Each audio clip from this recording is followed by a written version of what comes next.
believe, and that's the truth. Although this is not a Sudas Eidah in particular, nevertheless, I feel a chiyuv to be makir and give a shvach Eidah to Rebbeinu Shalom for all the toiv and all the good that he's done throughout this difficult and challenging time. Many people who go through a similar nisayon, as some of you may know, especially post several surgeries and different treatments, are not as fortunate and are not afforded the luxury of being able to carry on their daily lives, their schedules, their routines, just the basics, whether it's going to shul, going to work, functioning independently, looking good, feeling good, being able to eat, not having to have long hospital stays, the children at home not being affected. All these things, Bli Har was so good to me. Of course, there were times that were more challenging and difficult than others, but overall, Rebbeinu Shalom was Moli Rachman. And for that, the least I could do is be makir and give a shvach v'edah to Rebbeinu Shalom D'Rabban.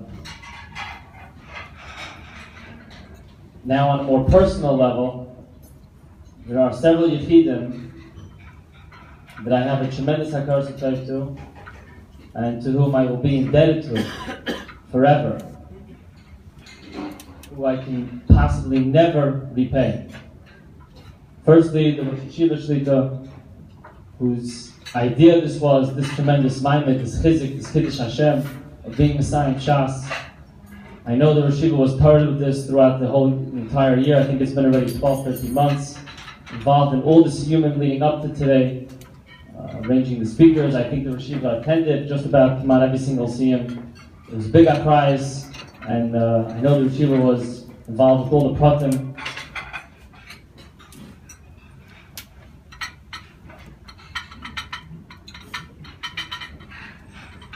There's nothing I could say to be makir and express myself properly for creating such a tremendous chus for refuah for me.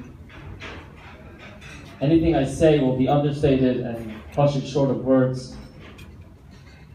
There's nothing greater a chaylik could ask for than to have a tzibur learn Torah in their schus, especially in such a meaningful and significant way as being assigned the entire Talmud Bavli and making a Siyum Hashas. Rebbeinu Shalom should invite the bench of Shiva, should continue to be Ma'avid Torah for many, many years.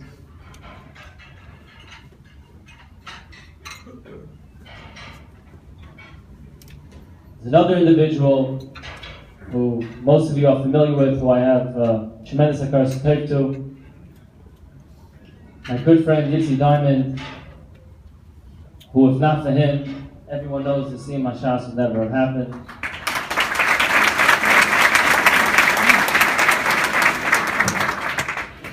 It could have just been an idea, but it obviously would never have come to fruition.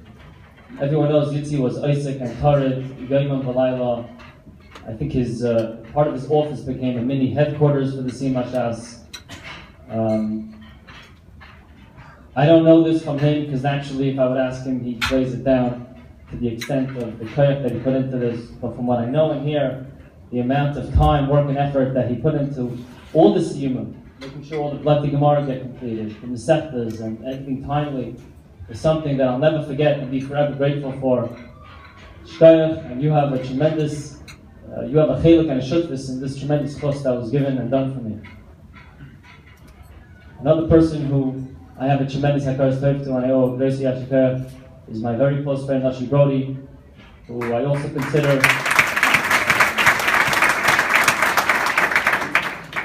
consider my non-biological brother, who's been involved in helping with everything. I mean, specifically with besides everything, specifically the siyum.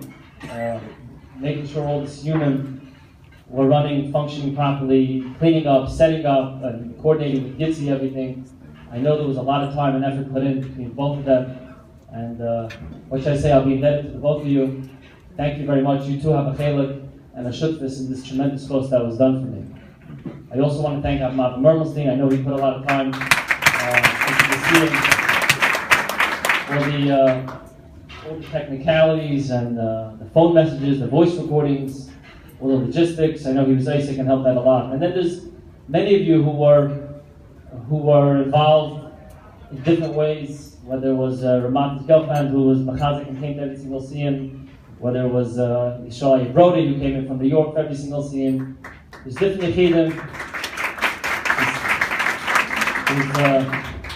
There's a lot of people to thank. Vitzi Liner, who arranged all the voice, the sound for tonight and the recordings. But finally, it's you, the tzibur. It's the friends, the family, the neighbors, the people from yeshiva, the shchenim, the people who I know very well, the people who I don't know well, and some of you I don't even know. Ultimately, you're the real Messiah. I was thinking, if you could just imagine, picture parents are in a hospital and a child just got diagnosed with terrible mouthful.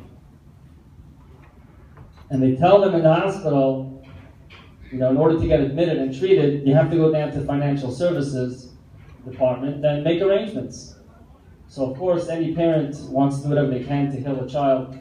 So they go down to the financial services, they meet the receptionist, she pulls up their information, and she says, okay, in order to get processed and admitted, the cost is $1 million and there's no insurance.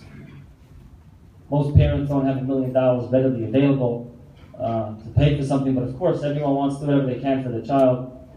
So the parents tell the financial services, is there any way we could do some sort of payment settlement or arrangement to negotiate the cost? It's obviously very expensive. We don't have that kind of money.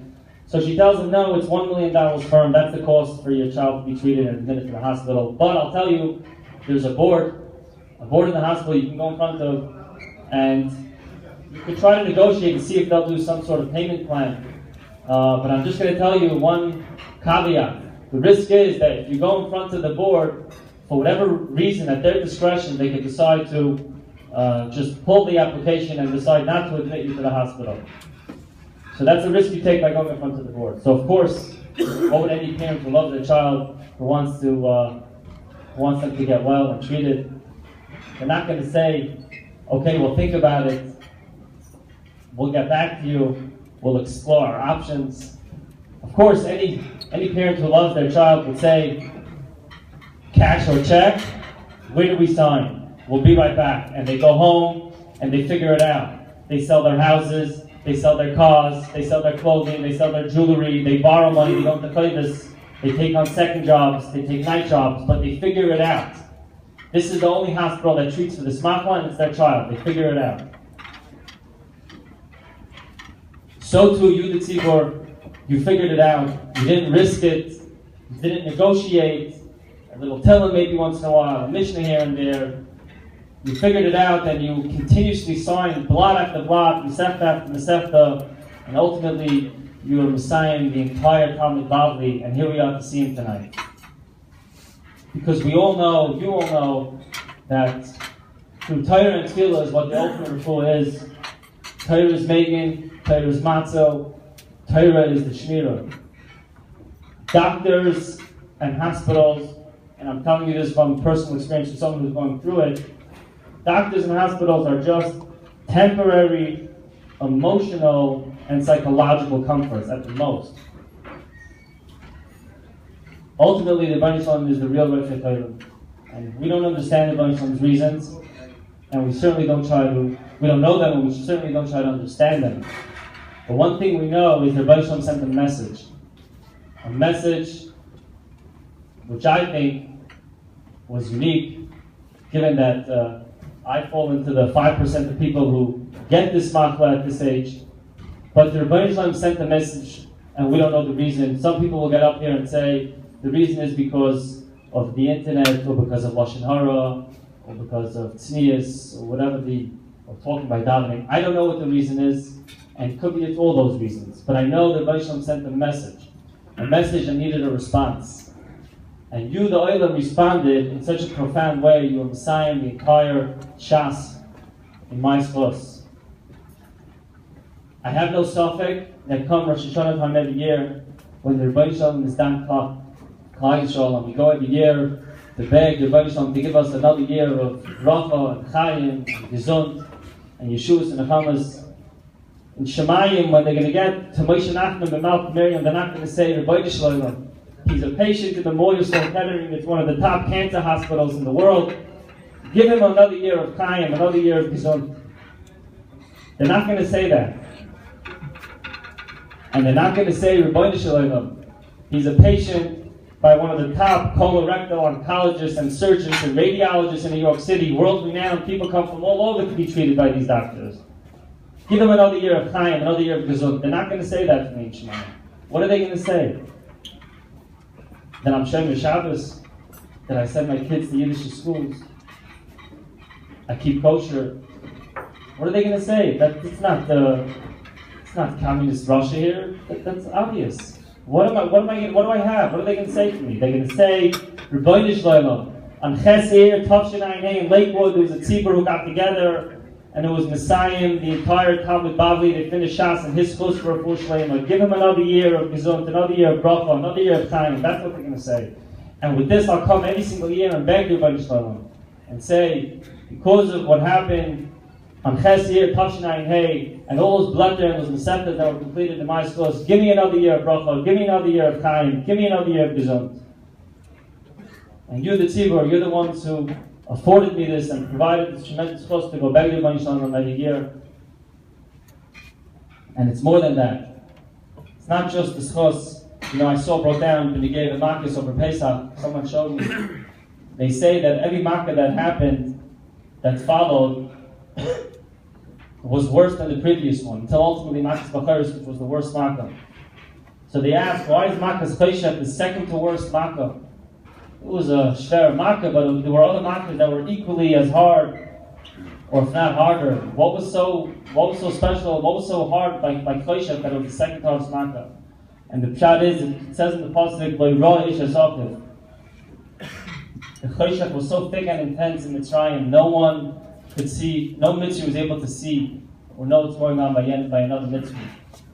The other makkahs, as much as the mitzvah were getting tziklat, and it was difficult, but they were going through it together. It was a shared experience, and that's how they were able to endure all the makkahs.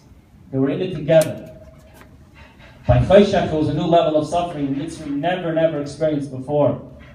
They were isolated and alone, and they didn't have each other. No mitzvah knew what was going on by Yena. They didn't know if Yena knew what was going on by them. It was total isolation, total Cheshek, and total things they got.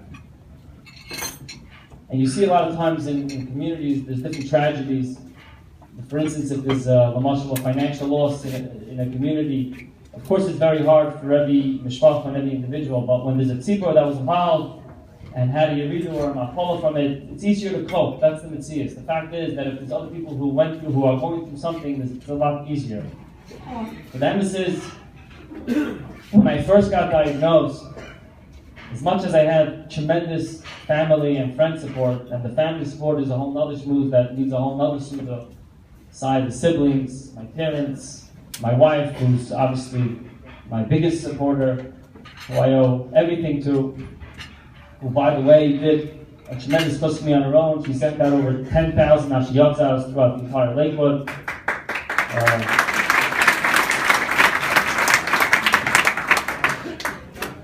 Probably could die for everybody to not to make ashiyot with kavana inside. I know it's awkward to hear it from a 32-year-old guy that looks like me, but it's a lot of nisim that go into when you eat something until when it goes out. There's a lot of nisim in the digestive system. And look it up, do a little research. You'll be impressed. A lot of nisim, and it's kedai. But the nekuda is that besides for the friends and the family of support that I had, at the end of the day, when I got diagnosed, it was cheshek. I was alone. At the end of the day, I had to go through. I had to get the surgeries, and I had to get well.